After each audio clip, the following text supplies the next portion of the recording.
suis Myriam Rivals, responsable du département formation à la Fédération photographique de France. Aujourd'hui, je vais vous présenter les modules. Qu'est-ce qu'un module? Ce sont des formations en visioconférence avec un format unique. 2 heures de connexion, 15 personnes par session à 15 €. Ces modules s'adressent aux photoclubs de la Fédération et aux unions régionales. Le département formation vous donne la possibilité d'organiser soit dans votre club, soit dans votre union régionale ces modules. Si vous êtes intéressé par ces modules, que vous soyez club ou union régionale, contactez Didier Coupeau et ensemble, vous pourrez organiser votre session. Si le nombre de 15 personnes n'est pas atteint, ne paniquez pas. On peut élargir la demande, soit auprès d'un autre club, soit auprès d'une autre union régionale pour compléter votre session. En proposant ce large panel de modules, la Fédération démontre sa volonté de donner accès à la formation à tous ses adhérents, et ce, malgré une conjoncture difficile. Donc, si vous êtes intéressé, allez sur le site de la Fédé, faites votre choix et contactez Didier Coupeau.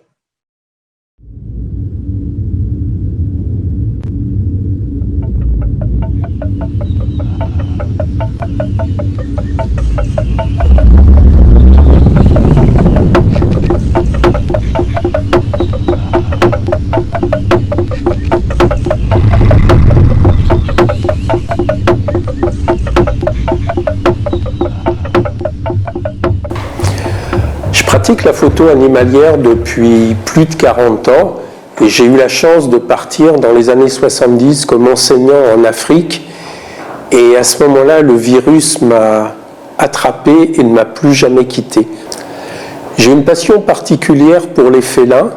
Aussi, il ne faut pas s'étonner que beaucoup de mes stages ou de mes voyages se fassent sur les traces de ces prédateurs, petits ou grands, que ce soit en France à la recherche du chat forestier ou du lynx, en Inde à la recherche du tigre, en Afrique de l'Est pour aller voir lions, guépards, léopards, en Amérique du Sud ou centrale pour les jaguars.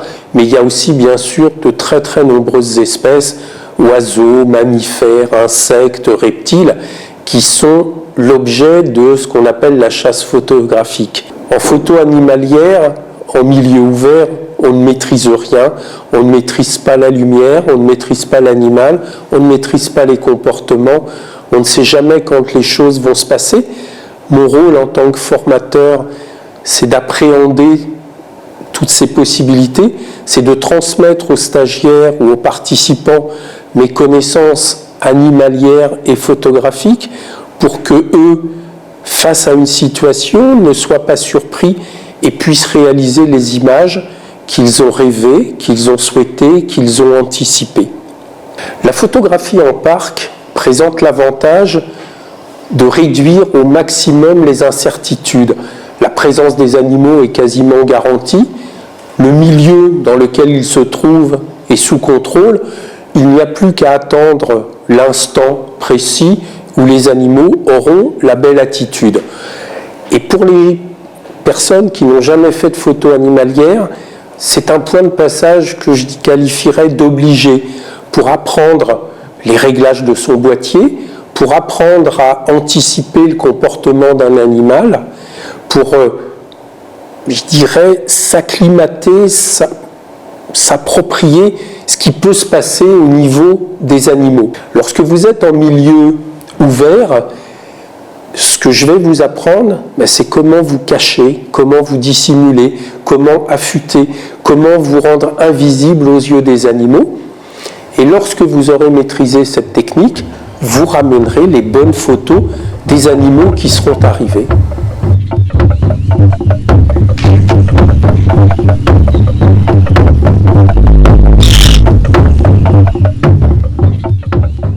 Alors, dans cette période un peu troublée d'épidémie où tous les grands voyages sont impossibles, j'ai mis à profit ces périodes pour essayer d'explorer les territoires où j'ai l'habitude d'emmener les stagiaires. Et j'ai pu y accéder et avec le froid, avec le gel, j'ai pu croiser des animaux qu'on a l'habitude de voir plutôt au printemps, chevreuils, cerfs, sangliers, daims. Et comme j'étais cette fois-ci seul, donc sans groupe, réaliser des approches très intéressantes, me fondre dans le paysage, ne pas les effrayer. Bon, là, j'étais bien visible, mais les animaux étaient curieux, peu troublés par ma présence, et finalement, j'ai pu saisir quelques très, très belles attitudes. Et puis, après des semaines ou de confinement, ou en tout cas de retraite forcée, le plaisir de retrouver la nature était immense. Je pense que lorsque les stages vont pouvoir reprendre au mois de mai, eh bien, on aura ce plaisir d'être dehors, au contact avec les animaux, au contact avec la nature, et j'espère vous retrouver tous et toutes à ce moment-là.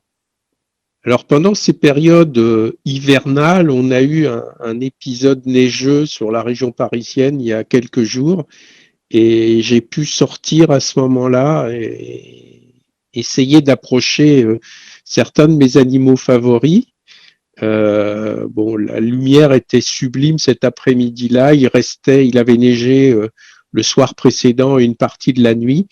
Les animaux étaient un peu transis, il faisait pas très très chaud, mais ça a été l'occasion de réaliser des images que j'avais jamais faites, avec des cerfs, des daims peu farouches qui m'ont laissé vraiment bien approcher.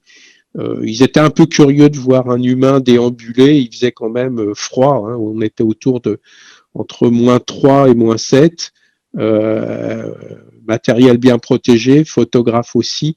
Et c'était un grand moment de bonheur. Alors, les stages à Rambouillet reprendront au mois de mai. Donc, il y a actuellement 2 stages que je vais animer qui sont ouverts. Il y a déjà quelques inscrits, mais il reste des places. Alors, en mai, il y aura sans doute pas de neige, mais par contre, ce sera la période des naissances. Donc, naissance de faons de cerfs ou de faons de chevreuils. Donc, j'espère vous retrouver à ce moment-là dans le parc pour essayer de réaliser les plus belles images possibles. Bonjour, Francis Barrier, le pôle photo.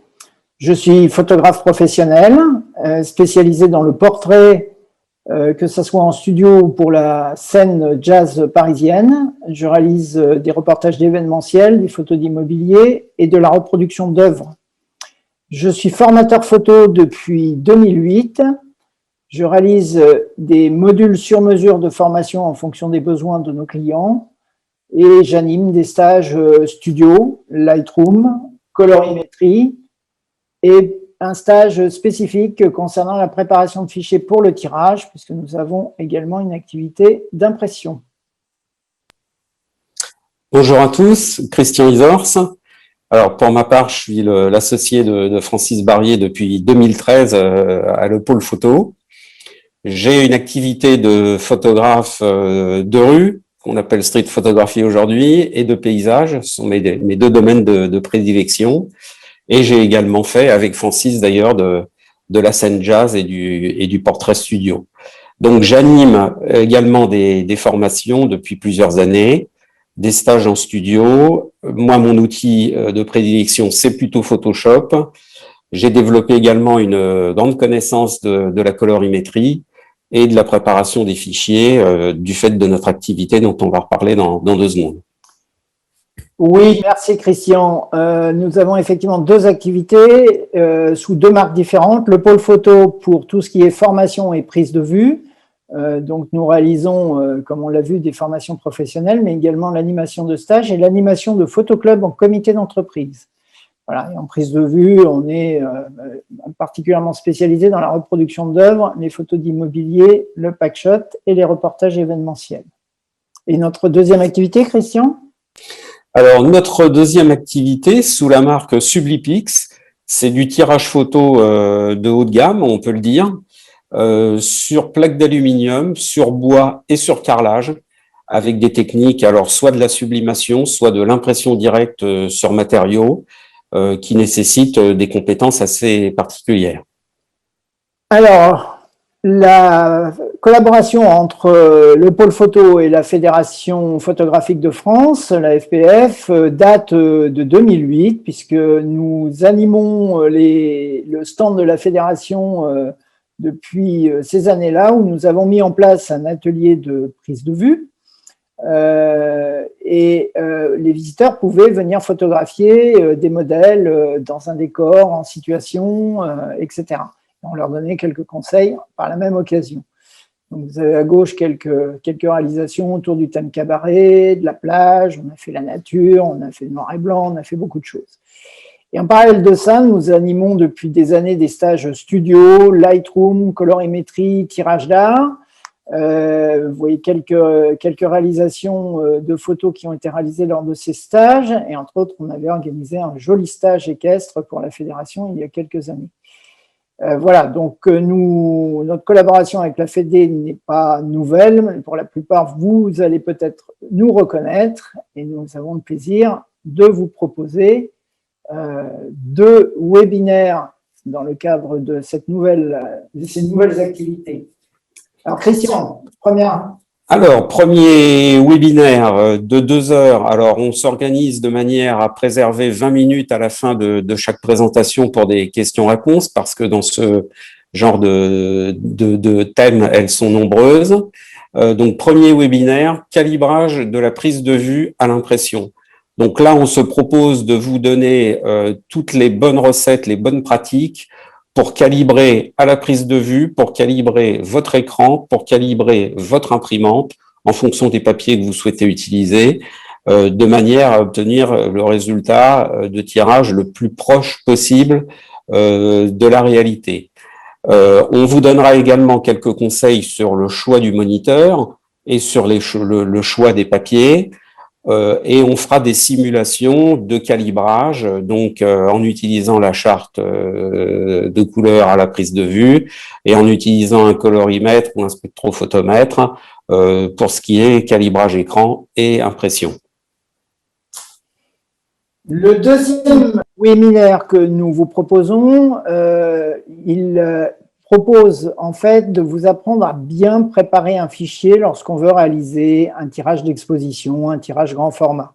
Il y a plein de petites astuces à connaître et c'est vraiment une boîte à outils pour être capable d'imprimer en grand format.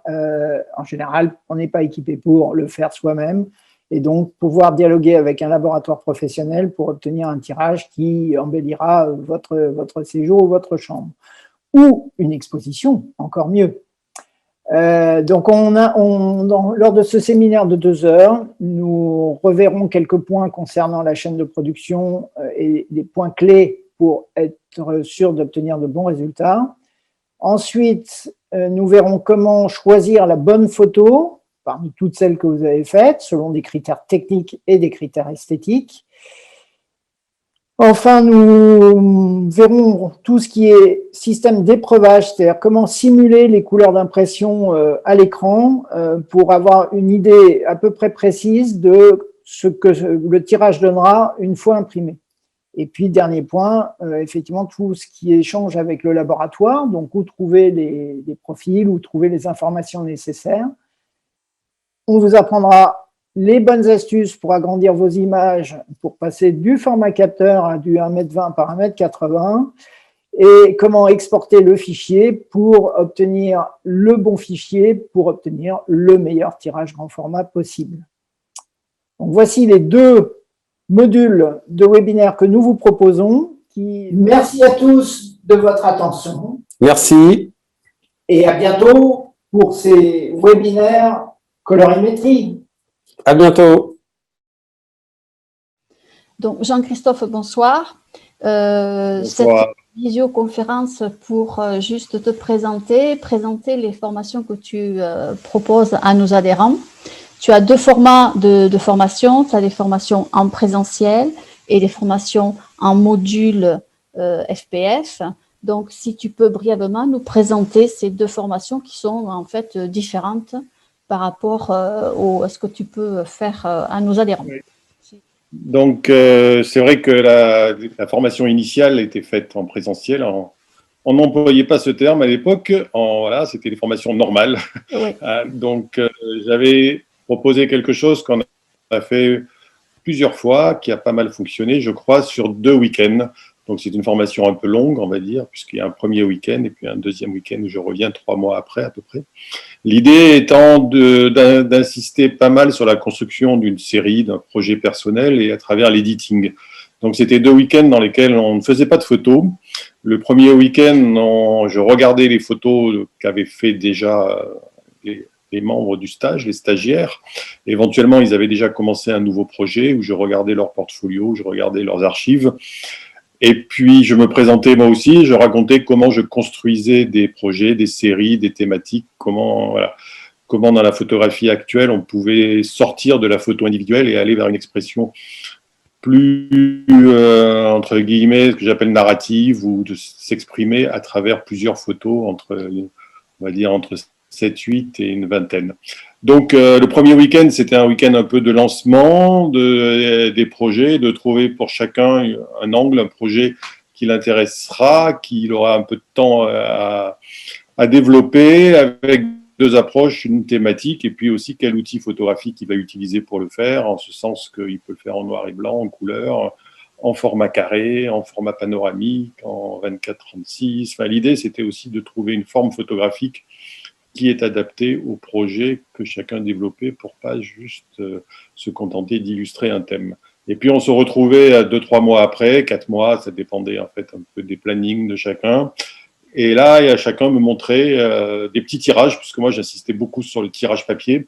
Chacun devait me montrer entre 30 et 50 petits tirages, ça pouvait être du 10-15, du A5, des photos faites pendant ce laps de temps. Et à partir de ça, on essayait de voir comment l'editing pouvait aider à construire une série, pouvait aider à mettre ensemble des photos, comment les photos gagnaient à être rassemblées. Parce que l'idée d'une série, c'est pas de juxtaposer des bonnes photos, c'est de mettre ensemble des photos qui sont plus fortes une fois réunies qu'individuellement et de raconter un petit peu une sorte d'histoire et aussi d'exprimer mieux son style. On a du mal à exprimer un style avec 1 ou 2 photos, alors qu'avec une série, on raconte un peu plus sa propre vision du monde. Donc ça, c'était un stage qui avait lieu sur 2 week-ends. Et évidemment, en visioconférence, c'est pas vraiment faisable. Donc en visioconférence, j'ai proposé plutôt 2 autres formations qui sont basées sur 2 livres que j'ai faits. Donc après, je vous montrerai quelques exemples de photos. La première est sur un livre assez récent sur le portfolio photographique que j'ai écrit aux éditions Erol avec Sylvie Hugues, et qui est un peu la réhabilitation du portfolio, ou du moins une approche un peu plus précise de ce qu'est-ce qu'un portfolio. Beaucoup de gens emploient ce terme sans trop bien savoir ce que c'est. Voilà, donc ce livre sur les portfolios aux éditions Erol permettait un peu de remettre sur le devant de la scène l'idée du portfolio, qui me paraît être une idée très moderne, parce qu'on peut beaucoup plus facilement imprimer des photos maintenant. Et je crois que le papier est plus que jamais utile pour sélectionner les photos et pour les archiver au moment où les disques durs sont pleins et qu'on ne sait plus très bien quoi faire de ces photos. Donc, comment les sélectionner, comment les choisir. Et moi, je rencontre beaucoup de photographes amateurs qui savent pas vraiment comment gérer leur stock de photos plutôt que d'en faire de nouvelles. Donc, c'était un peu l'idée aussi de ce stage en visioconférence, qui dure 2 heures, et de répondre aux questions un peu de chacun, les problématiques sont un peu différentes. La deuxième formation que je fais aussi en 2 heures en visioconférence est basée sur un autre livre qui, lui, a été publié aux éditions de La Martinière et qui s'appelle Influence. C'est un panorama, c'est un peu l'histoire de la photo subjective selon ma propre expérience. Je parle de 51 auteurs qui m'ont permis d'être le photographe que je suis, c'est-à-dire que je pense qu'on est construit par ce qu'on a vu, par les gens qu'on a rencontrés, par les auteurs et les livres photos qu'on a aimés, les expos qui nous ont marqués, de même qu'un musicien est nourri en écoutant les autres, qu'un peintre regarde les peintures des autres. Le photographe, souvent, n'a pas tendance à tellement connaître les œuvres des grands photographes. La culture de la photographie est un peu balbutiante, pour plein de raisons qu'on ne va pas développer ici. Et donc, ce livre était un peu un moyen d'expliquer comment on peut apprendre la photo à travers la culture photo. Que la culture, ce n'est pas juste s'intéresser à des auteurs de l'extérieur, c'est s'intéresser à des auteurs pour en faire quelque chose soi-même, pour se dire, tiens, j'aime cette photo, comment il l'a faite, comment moi aussi je peux faire ce type d'image. Essayer de comprendre une œuvre pour sa propre pratique. Et donc, c'est un livre voilà, qui est construit un petit peu sur la culture photo, mais une culture adaptée à la pratique. Et donc, dans cette visioconférence, on balaye 100 ans d'histoire de la photo. Je parle de grands auteurs en essayant d'expliquer comment, moi, ils m'ont influencé.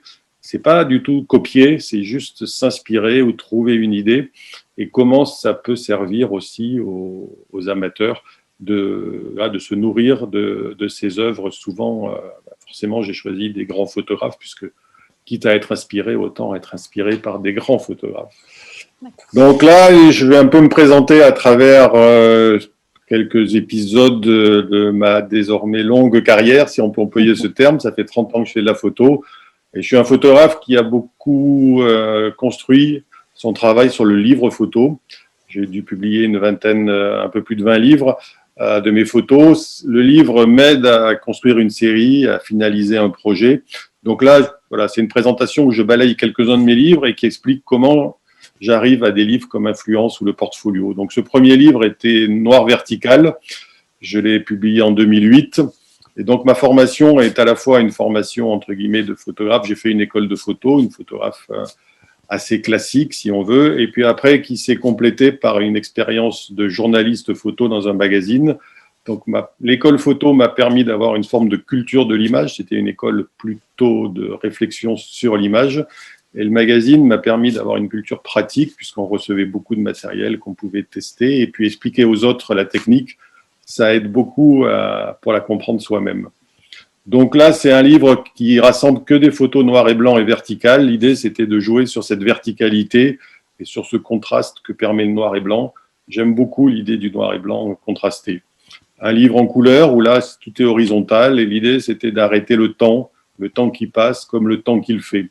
Donc, c'est des petits exemples de thématiques qui sont un peu transversales et que j'essaye de faire partager dans mes stages, c'est-à-dire de ne pas forcément faire une série sur une ville, de ne pas forcément faire une série sur un seul thème, mais de faire une série qui tient un peu comme un texte aussi sur des notions un peu plus, on va dire, originales. Discontinué, c'était un travail avec un film Polaroid que je laissais un peu s'abîmer volontairement pour avoir ce rendu esthétique que j'aimais bien et qui était spécifique à cette pellicule argentique qui a disparu. Avec Tombouctou peut-être, c'était un travail plus proche du reportage. C'est mes premières photos quand j'ai vécu en Afrique noire. J'ai traversé plusieurs pays du Sahel. Et donc, c'est un travail plus coloriste sur ces ambiances-là. Électricité, c'était une vision des villes à travers les lumières électriques en noir et blanc et en couleur. Là, j'avais mélangé les deux. L'idée, c'était de montrer que dans les villes actuelles, on vit plus sous des lumières électriques que sous des lumières naturelles et que la photographie est particulièrement adaptée pour saisir des lumières électriques. J'avais fait un portrait d'une ville qui s'appelle Tokyo, que tout le monde connaît, en 2004, qui était une ville que j'ai beaucoup photographiée. Je continue à photographier, qui est un peu mon quartier général, chaque fois que j'ai l'occasion. Enfin, en ce moment, c'est difficile, mais j'y retourne pour faire des photos de rue. Et à l'époque, c'était fait au moyen format argentique, donc il y avait une forme de photo assez difficile à réaliser. En numérique, c'est plus facile, donc la photo de rue a repris une vraie popularité. Et là aussi, j'alterne couleur et noir et blanc dans ce travail sur la ville. American Puzzle, c'était une longue saga américaine où j'avais fait une vingtaine de voyages là-bas. Et le livre est un gros livre qui rassemble des photos sur 20 ans et qui essayait à l'époque de dresser un portrait de l'Amérique telle que je la voyais, et à travers les villes et les campagnes. Marseille, c'est un portrait de ma ville natale. Donc tout ça, c'est pour montrer les différentes approches que j'ai développées, où j'ai travaillé sur un peu une forme d'autobiographie photographique, donc avec des photos à la fois récentes et des photos anciennes, et j'ai inclus des photos des gens de ma famille ou des paysages proches de chez moi, l'idée d'un portrait d'une ville ou de quelque chose comme quelqu'un qui raconterait un peu le village de son enfance ou sa maison de famille. Et on arrive à Influence, donc qui est ce livre qui rassemble un peu toutes ces photos et qui les remet dans un contexte de construction, de production, et donc voilà, quelques photographes qui m'ont particulièrement inspiré. Sergio Larin, un photographe chilien en noir et blanc, qui était à la fois poétique et géométrique. William Eggleston, un grand maître de la couleur, avec une forme de simplicité, mais une vraie poésie. Brassailles, la photo de nuit à Paris, qui est en 1932 en noir et blanc, et que moi je continue à pratiquer. J'aime beaucoup photographier Paris la nuit. Pentti Samalati, qui est toujours vivant, qui fait des photos noir et blanc vraiment magnifiques et qui m'a donné envie de photographier les animaux, alors qu'au départ, je n'étais pas du tout attiré par les animaux. Et la façon dont Pentti photographie les animaux en noir et blanc, dans un décor des fois urbain, des fois dans des paysages, m'a beaucoup intéressé et séduit. Robert Frank, qui est sans doute pour moi le photographe de base, celui qui, avec les Américains, a un peu dynamité le principe du reportage et qui reste pour moi un peu une référence. Et puis voilà, comme ça, d'autres photos, ça c'était sur Brassailles, c'est Mario Giacomelli, Harry Gruyert, coloriste, que vous connaissez peut-être de l'agence Magnum, que j'ai beaucoup apprécié et que j'apprécie toujours. André Kertész, un photographe du début du siècle, qui a été un peu celui qui a formé l'œil de Cartier-Bresson. Lui-même, Cartier-Bresson le reconnaissait, qu'il avait été influencé par Kertész. Donc voilà un peu pour l'idée d'influence. Ça fonctionnait un peu comme ça. Et ce livre est donc la base de cette conférence qui est assez interactive aussi. L'idée, c'est aussi de répondre aux questions et de ne pas juste faire un exposé. Et concevoir un portfolio de photographie dans ce livre aussi. Donc c'est ça le livre. C'est l'idée aussi de trouver différentes formes selon le niveau de chacun, pour l'amateur qui veut juste ranger ses photos, comme celui qui a envie de participer à des lectures de portfolio pour espérer une reconnaissance artistique. On balaye un peu tous les profils et j'essaye de résumer tout ça dans cette formation. Donc, Super. un peu l'essentiel de mes différentes propositions.